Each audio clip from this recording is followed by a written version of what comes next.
everybody, welcome to the Thursday card in this week's tarot story. We have the Eight of Swords.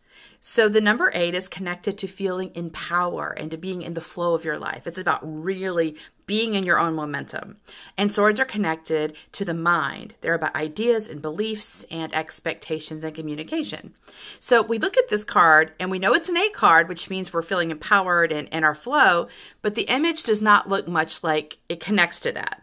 Because we've got this woman, she's in a cage of swords, she's bound and she's blindfolded. She looks quite disempowered. But if we look at it a little more closely, we see that what she's bound with are very loose bonds. She could just wiggle a little and they would fall off. Then she could take off her blindfold and there's a path right out of the swords to go back to her castle. So even though it looks at first glance like she is trapped, she's not trapped. She has actually a lot of power if she can recognize it and claim it.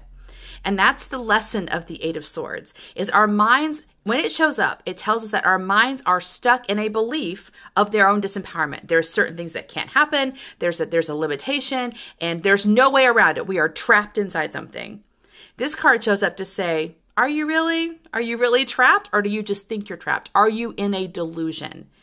If this woman stays in this cage, it's because she's deluded, because she doesn't believe what is true, which is she could walk out anytime she wants. So this card shows up to say what you think you're stuck in is a delusion of the mind. It's not connected to reality. It's not connected to your heart or your energy or your soul. It's something your mind is restricting and putting upon you. If you can recognize it for the delusion that it is, you have the means to completely escape it. Also, something about this card is there is water here on the ground, and water is connected to the intuition, to the heart, and to the feeling, our feeling wisdom. So in most of the swords cards, there is the water, which says, the mind is great, but we have to always balance it with intuition.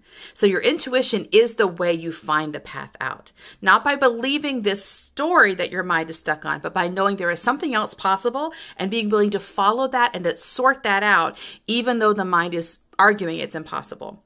So this week we've dealt with a lot of reverse cards, which are about some kind of internal work, some kind of message trying to come up, and it's having a little bit difficulty coming up. Well, I think this is probably the reason. There is something trying to come up, a message coming, an inspiration coming, but there is something in our minds which says that's not possible, it's not possible, and it's trying to shut it down. So today, ask yourself what it is you really think you want, you really long for, that you're telling yourself is impossible, and ask, is it really? Or is that a delusion my mind has concocted? And how willing am I to test whether that is true or not? It's time to take the blindfold off and to claim our home. See you tomorrow for our final card.